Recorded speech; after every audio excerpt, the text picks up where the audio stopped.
Je grave les images de souvenirs। अगर title पढ़ के और थंबनेल देख के इस वीडियो पे क्लिक किया है तो मैं समझ सकता हूँ आप होम वर्कआउट ढूंढ रहे हो।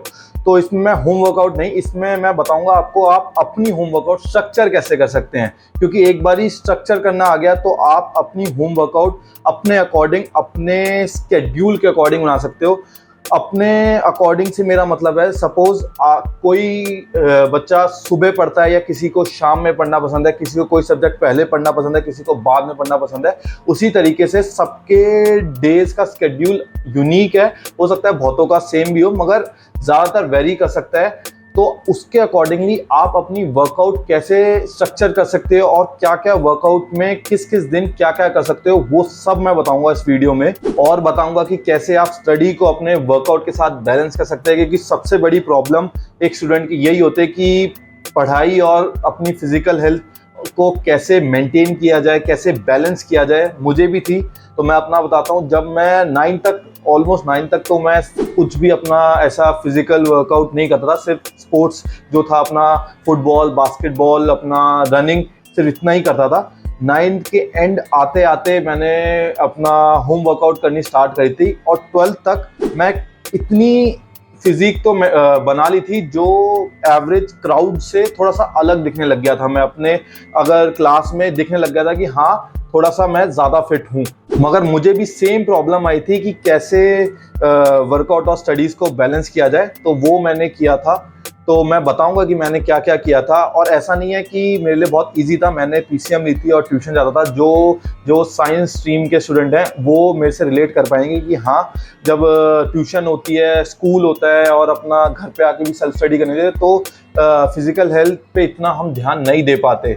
तो इसमें मैं सबको बताऊंगा कि कैसे मैंने किया है और कैसे आप कर सकते हैं। और इस वीडियो को आप एज अ एग्जाम्पल ले सकते हैं। और अगर आपसे रिलेटेड ये वीडियो नहीं है, सपोज आप कॉलेज में आ गए, तब भी ये वीडियो आप देख सकते हैं अपने किसी छोटे भाई के लिए और उसे शेयर कर सकते हैं उसके साथ। और चैनल पे नए हैं तो सब्सक्राइब कर लो। वीडियो अच्छी लगेगी तो लाइक कर देना और कमेंट करना कि क्या पसंद आया, क्या नहीं पसंद आया। तो स्टार्ट करते हैं वीडियो। सबसे पहले ये समझ लो कि वर्कआउट करने से सिर्फ आप फिजिकली स्ट्रांग नहीं होंगे। वर्कआउट करने से एक तो आपका कॉन्फिडेंस अप जाएगा। अगर सैड हो या कुछ डिप्रेस हो या ब्रेकअप या कुछ भी ऐसा चल रहा है तो उससे आप गेट ओवर हो पाओगे बहुत जल्दी। तीसरी चीज, आपकी मेंटल स्ट्रेंथ भी बढ़ेगी और आपकी ग्रास्पिंग पावर भी बढ़ जाती है। जब हम वर्कआउट करते हैं तो उससे हमारे हार्मोन लेवल भी हाई रहते हैं, हम ओवरऑल डेवलप करते हैं। ऐसा नहीं है कि वर्कआउट करने से सिर्फ आप फिजिकली अपनी बॉडी को स्ट्रेंथन कर रहे हो, आप मेंटली भी बहुत स्ट्रेंथन करते हो अपनी बॉडी को। एंड सबसे मोस्ट इंपॉर्टेंट चीज लगती है आपकी सेल्फ स्टीम इंप्रूव होती है। आपको एक सोशल ऑकवर्डनेस से भी बाहर निकालती है। अगर आपकी फिजिक अच्छी है और आप मेंटली फिट हो तो आप सोशल ऑकवर्ड नहीं फील करोगे, कहीं शाय फील नहीं करोगे। 10 लोगों के बीच में खड़े होते हुए, चलते हुए, बोलते हुए आपका कॉन्फिडेंस हाई रहेगा। तो वर्कआउट करना इसलिए भी बहुत इंपॉर्टेंट है। और जितनी जल्दी स्टार्ट करोगे उतना बेटर है। कुछ लोग होते हैं कि जो सोचते हैं कि कॉलेज के बाद करूंगा या स्कूल के बाद करूंगा। तो स्कूल के बाद करोगे तो और भी रिस्पॉन्सिबिलिटी आती है। कॉलेज की रिस्पॉन्सिबिलिटी, हो सकता है आप हॉस्टल में जाओ तो हो सकता है कि आप उतना बेटर परफॉर्म नहीं कर पाओ। बेटर परफॉर्मेंस की भी क्या बात है, जब आप घर पे हो तो घर का खाना आपको मिल रहा है। हो सकता है अगर आप हॉस्टल में किसी कॉलेज में रह रहे हो और कॉलेज के जो आवर्स होते हैं वो स्कूल के आवर्स से बहुत ज़्यादा हैं, तो उस टाइम तो और भी मुश्किल हो जाता है वर्कआउट स्टार्ट करना और उसको कंटिन्यू रखना। तो मुझे तो ये लगता है कि वर्कआउट स्कूल में ही स्टार्ट कर देना चाहिए, जिससे कि एक हैबिट बन जाएगी और एक अच्छी हैबिट लग जाएगी आपको, जिससे वो हैबिट आपके लॉन्ग टर्म में बहुत ज़्यादा बेनिफिट देती है। एंड एक और चीज़, अगर आप ओबीस हो तो अभी से ही देखने लग जाओ। अगर आप 9th में हो, 10th में हो तो अभी से अगर ओबीसिटी पे अपने काम करने लग जाओगे तो 12th पास करने के बाद आप फिट हो जाओगे एटलीस्ट। उसके बाद अच्छी आप जिम कर सकते हो और अच्छा फील कर सकते हो। अब मैं बताता हूँ कैसे मैंने अपनी स्टडीज़ को वर्कआउट के साथ बैलेंस किया। तो जैसे मैंने बताया कि मैंने पीसीएम ली थी तो कोचिंग जाता था, तो कैसे मेरा दिन का रूटीन रहता था। सुबह 6 से 2 बजे तक तो अपना स्कूल, 2 से 3 बज जाते थे घर आते आते। एंड देन 3:30 बजे मैं कोचिंग के लिए निकल जाता था। 4 बजे से हमारी ट्यूशन स्टार्ट होती थी। उस टाइम ट्यूशन ही बोलते थे, कुछ लोग कोचिंग में आते थे, मैं ट्यूशन में जाता था। तो 4 से लेके 6:30 तक मेरी ट्यूशन होती थी। उसके बाद घर आते आते 7 बज जाते थे। एंड 7 बजे आके मैं कुछ देर रेस्ट करने के बाद फिर अपनी वर्कआउट करता था आधे घंटा। एंड देन जो भी अपना स्कूल का काम या अपना जो कोचिंग या ट्यूशन का जो काम होता वो करता था। मगर अब मुझे पता है कि आजकल कोचिंग का टाइम बहुत ज़्यादा हो गया है बच्चों के लिए और बहुत ज़्यादा बर्डन रहता है। तो मैंने ये भी देखा है कि बहुत बच्चे स्कूल के डायरेक्ट आने के बाद ही कोचिंग पे चले जाते हैं एंड शाम में 8-8 बजे फ्री होते हैं। तो मैं समझ सकता हूँ कि हाँ, काफ़ी बॉडी फटीग हो जाती है, मगर इन सब का एक ही ओवरकमिंग का एक ही मेथड है कि आपके पास एक स्पेसिफिक गोल होना चाहिए एंड आपका विल पावर स्ट्रांग होना चाहिए एंड एक ये होना चाहिए कि हाँ, मुझे आधा घंटा निकालना है तो निकालना है, वो चाहे मैं रात में अपना सारा काम करके निकालूं या चाहे मैं उसे सीधा कोचिंग से आके निकालूं, मगर निकालना है। और ये स्टार्टिंग में मुश्किल लगता है, मगर धीरे धीरे बॉडी को आदत पड़ जाती है और फिर आप रह भी नहीं पाओगे वो 30 मिनट अपनी वर्कआउट करे बिना, जो आप होम वर्कआउट करोगे। और मैं क्या करता, मैं ज़्यादा दिन भी नहीं करता था और मैं यही एडवाइस करता हूँ किसी को कि 6 दिन या 7 दिन वर्कआउट करने की ज़रूरत नहीं है, अपना 3 से 5 दिन बहुत सही होता है अपनी होम वर्कआउट के लिए, क्योंकि उसके साथ हमें स्टडीज़ भी करनी चाहिए, एग्ज़ाम जो हमारे डेली क्लास टेस्ट होते हैं वो भी देखना होता है। तो अपना 3 से 5 दिन बहुत है और 30 मिनट का वर्कआउट सेशन बहुत है अपनी बॉडी को फिट बनाए रखने के लिए। और अगर आप ज़्यादा कर सकते हो तो बहुत अच्छी बात है। तो मैं कई बार ज़्यादा भी करता था, तो मैं बताऊंगा कि मैं कैसे कैसे करता था। और हाँ, हमेशा ज़रूरी नहीं है कि आप 100% एफर्ट से करो या अपना 100% दे पाओ, क्योंकि बॉडी कई बार फटीग हो जाती थी, मेरी भी हो जाती थी। तो मैं इसलिए ही बोलता हूँ कि एक बार स्ट्रक्चर करना सीख जाओ तो आप फ्लेक्सिबल हो कि आप आज कौन सा करना है। आज अगर आप मन नहीं है, आप उसकी जगह आप क्या कर सकते हो। तो एक बार स्ट्रक्चर करना सीख जाते हैं तो अपनी बॉडी के अकॉर्डिंगली, अपने रूटीन के अकॉर्डिंगली हम अपनी वर्कआउट बना सकते हैं, अपना स्केड्यूल बना सकते हैं और डेट और हम चेंज कर सकते हैं कभी भी, जब हमें लगे कि हाँ, आज ये नहीं करते, ये कर लेते हैं। तो मैं भी यही करता था। तो मैं बताता हूँ, जैसे मैं कई बारी अपना ट्यूशन नहीं होती थी तो शाम में फुटबॉल खेलने चला गया और पार्क में फुटबॉल खेलने के बाद मैंने अपनी वर्कआउट कर ली जो मैं सोच के गया हूँ, या कोचिंग से जल्दी आ गया तो घर पे आके थोड़ी सी लंबा मैंने वर्कआउट सेशन कर लिया, उसमें 1-2 एक्सरसाइज ज़्यादा कर ली जो मैं रोज़ करता था। तो ऐसे मैं फ्लेक्सिबल था और अब हमेशा ये नहीं सोचता कि 100% देना है, मगर ये जरूर सोचता कि डेली करना है, कि कंसिस्टेंट एफर्ट ज़्यादा मैटर करते हैं। तो कंसिस्टेंट हम डेली कुछ भी चीज़ करेंगे तो उसमें प्रोग्रेस हमें दिखती ही दिखती है। तो मेरी ड्यूरेशन रहती थी 30 मिनट्स, यूजली 45 मिनट्स तक मैं खींचता था। 2 से 5 दिन करता था हफ्ते में वर्कआउट। और सबसे बड़ी चीज़, रियलिस्टिक गोल्स थे। ऐसा नहीं था कि बहुत जल्दी में बहुत कुछ हो जाएगा। हाँ, ये था कि मुझे पता था कि हाँ, ये थोड़े थोड़े एफर्ट्स ही आने वाले टाइम में मेरी एक हैबिट भी फॉर्म कर देंगे और मेरा एक बेस बिल्ड कर देंगे। क्योंकि जब मैं जिम ज्वाइन करूँगा तो मैं ऑलरेडी जो अपने न्यू कमर्स हैं उनसे ऑलरेडी मैं काफ़ी आगे होऊंगा। मुझे पता होगा कि हाँ, मसल कॉन्ट्रैक्शन कैसे हो रही है, मुझे पता है कि हाँ, पुशअप्स और पुलअप्स कैसे हो रहे हैं और कैसे मारने हैं और कैसे हमें वेट से जब हमारी मसल पे लोड आ रहा है तो कहाँ पे आ रहा है। तो इससे बहुत फ़ायदा मिला था मुझे कि मैं स्टार्टिंग से जब मैं होम वर्कआउट करके गया था।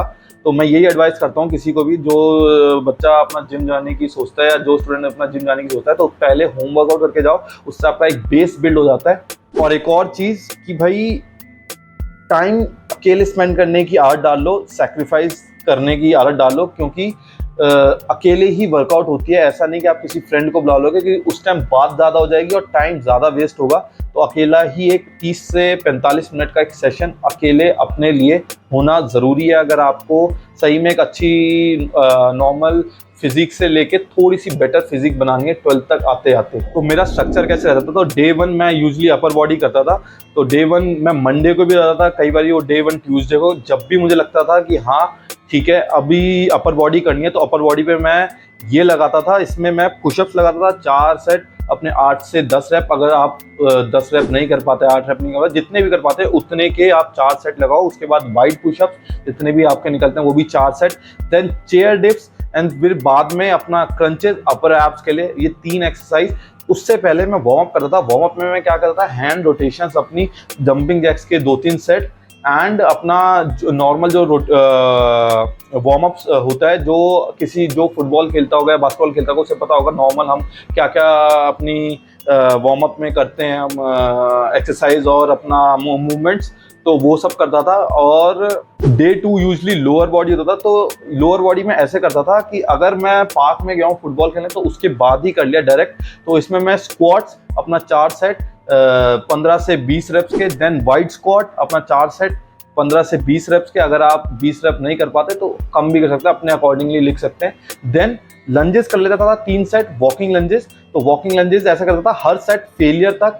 एंड देन कई बार मैं हाई नीज करता था, या नहीं तो मैं लोअर एब्स के लिए अपना पार्क में लेट के अपना लेग रेजेस कर लेता था।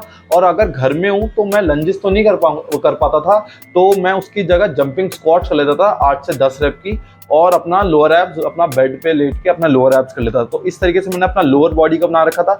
तो ये एकदम ज़्यादा ऐसा भी नहीं है कि आपका शरीर तोड़ दे, और ऐसा भी नहीं है कि इससे कुछ भी ना हो। तो ये कुछ ना करने से तो करना बेटर है। तो इससे मुझे इतना हो गया था कि इतना बेस बिल्ड हो गया था कि जब मैं जिम गया था तो अच्छा मैं वेट लिफ्ट कर पा रहा था, और अच्छी तरीके से लिफ्ट कर पाता, क्योंकि मुझे पता था कि कौन सी मसल कॉन्ट्रैक्ट हो रही है और कौन सी मसल पे काम हो रहा है। Day 3 again upper body. इसमें मैं पुशअप्स, क्लोज ग्रिप पुशअप्स, अपना रशियन ट्विस्ट एंड क्रंचेस करता था। तो क्रंचेस अपना एब्स के लिए हो गए, रशियन ट्विस्ट हो गए साइड्स के लिए, क्लोज ग्रिप पुशअप्स हो गए अपने ट्राइसेप्स के लिए, एंड पुशअप्स आपको बताइए चेस्ट के लिए और शोल्डर के लिए। सो ऐसे करता था। सबके सेट 4-4 सेट करता था यूजली, किसी किसी के 3 कर लिए। रेपिटेशन रखता था 8 से 10 पुशअप्स में। क्लोज ग्रिप पुशअप में भी 8 से 10, अगर आपसे नहीं होते तो आप कम भी कर सकते हो। क्रंचेस यूजली मैं 12 से 15 रखता था, मगर आप अगर 12 से 15 नहीं कर रहे तो कम भी कर सकते हो। तो ऐसे मैं डे 3 करता था। और हाँ, अगर डे 3 मैं सपोज मैं पार्क में लगा रहा हूँ, फुटबॉल खेलने चला गया था, पार्क में कर रहा हूँ, तो उस टाइम मैं पुलअप्स ऐड कर लेता था। अगर नहीं कर रहा, अगर घर पे ही कर रहा हूँ तो इसमें मैं पुलअप्स ऐड नहीं करता था। Day 4 again lower body. हाँ, ये मैं कोशिश करता कि मैं पार्क में करूँ। क्यों? इसमें मैं स्क्वाट्स करता था, वॉकिंग लंजेस करता था। अगर जैसे वॉकिंग लंजेस पहले वाले लोअर बॉडी सेशन में नहीं हो पाए तो इसमें कर लेता था। एंड पुलअप्स अगर अपर बॉडी में नहीं हो पाए तो इसमें पुलअप्स लगा लेता था। एंड साथ में अपना जंपिंग स्क्वाट्स अगर उस टाइम कर लिया तो अभी नहीं करता था, पहले वाले अगर लोअर बॉडी सेशन में करे तो अब नहीं करता था, अगर नहीं किया तो अभी मैं जंपिंग स्क्वाट्स करता था। एंड साथ में अपना लोअर एब्स, अपना लेग रेजेस। तो ये करता था मैं पार्क में जाके। और पुलअप्स की एक वीडियो भी होगी, जो पुरानी वीडियो है, जो अगर मिलेगी तो मैं स्क्रीन पे लगाऊंगा, कि कैसे मैं उस टाइम अपने स्कूल की जर्सी पहन के पुलअप्स करता था पार्क में अकेले, और अकेले ही अपनी वर्कआउट करके फिर घर आ जाता था। ट्यूशन से कई बार ऐसा होता था कि कोचिंग गया, कोचिंग से सीधा पार्क गया, पार्क में अपनी एक्सरसाइज करी, आ गया घर, या कई बार जब घर पे आता तो घर पे कर लेता था। तो डे 5 में यूजली मैं एथलेटिक वर्कआउट करता था। इसमें क्या, स्प्रिंट कर ली अपनी 3 से 4 स्प्रिंट मार ली 100 मीटर की, या थोड़ी सी कम, जितनी भी कर सकता था। उसके बाद अपना फ्रॉग जंप्स कर लिए, हाई नीज कर ली, जंपिंग जैक्स के थोड़े से ज़्यादा सेट्स कर लिए, और पुशअप्स किए 1-2 सेट, और 1-2 सेट पुलअप्स किए। तो इसमें मैं फ्री रहता था, फ्लेक्सिबल रहता था। तो इसमें एक तरीके से, और प्लायोमेट्रिक मूवमेंट्स कर ली। उस टाइम तो पता ही नहीं होता कि प्लायोमेट्रिक्स मूवमेंट क्या होती है, तो उस टाइम हाई लॉन्ग जंप्स कर ली अपना, और फ्रॉग जंप्स कर ली। तो उस टाइम ये सब कर रहा था डे 5 पे। एंड डे 6 में यूजली जॉगिंग चला गया या फुटबॉल खेल लिया, तो थक गया तो मैं घर पे आ गया सीधा बिना कुछ करे। तो डे सिर्फ 5 दिन ही मैं यूजली एक्सरसाइज करता था। अब आप समझ गए होंगे कि हाँ, कैसे आपको अपनी अपर बॉडी लोअर बॉडी को आपको डिफरेंशिएट करना है, हर दिन आपको कैसे ट्रेन कर सकते हैं, कौन सी एक्सरसाइज आप कब कर सकते हैं, अपने डे के अकॉर्डिंग, अपने रूटीन के अकॉर्डिंग कैसे आप स्ट्रक्चर कर सकते हैं। तो थोड़े थोड़े एफर्ट्स ही बाद में बहुत बड़ा रोल प्ले करते हैं। तो मैं ये बोलूँगा कि ये हो सकता है कि कई आप में से कईयों को ये लग रहा होगा बहुत ईजी है। हाँ, ये ईजी है, मगर उससे साथ साथ आपको स्टडीज़ पे भी ध्यान देना है। तो इसलिए ये ईजी है। ये नहीं कि आप इतना फटीक कर दो कि आप बाद में पढ़ ना पाओ, या आप बाद में बाकी काम ना कर पाओ। ठीक है, तो नेट पे बहुत ज़्यादा इन्फॉर्मेशन है कि हाँ, पुश पुल लेग्स और ये सब बहुत कुछ कर सकते हो। अगर जिम जा रहे हो तो ठीक है, अच्छी बात है। अगर जिम नहीं जा पा रहे तो आप ये फॉलो करके देखना। और वीडियो में बस इतना ही था, मैंने बता दिया कि हाँ, क्या कर सकते हो आप, कैसे स्ट्रक्चर कर सकते हो, क्या क्या एक्सरसाइज किसको कहाँ पे डाल सकते हो, वो आपके ऊपर डिपेंड करता है। मैं तो बता दिया जैसे मैं करता था। अब आप पूरे फ्लेक्सिबल हो कि आप कैसे आप बना सकते हो। बैठो अपना और लिखो कि हाँ, मैं इस दिन ये करूँगा, इस दिन ये करूँगा। और ज़्यादा एक्सरसाइज नहीं, 4 एक्सरसाइज बहुत है। वार्म अप मिला के आपको ये 30 मिनट में हो जाना चाहिए सेशन। उसके बाद क्योंकि 15 मिनट आप कूल डाउन करोगे, उसके बाद स्ट्रेचिंग वेचिंग करके अपना नॉर्मल, फिर अपना नहा धो के, अगर गर्मी में वर्कआउट कर रहे हो तो अपना वापस काम करना भी है। तो इसलिए 30 मिनट आप लेके चलो कि हाँ, 30 मिनट के ही सेशन करना है वर्कआउट का। तो वीडियो कैसी लगी बताना मुझे, अच्छी लगी वो भी बताना, बुरी लगी वो भी बताना, और चैनल पे नए हो तो सब्सक्राइब कर लेना। तो मैं आपसे नेक्स्ट वीडियो में मिलता हूँ। Over and out.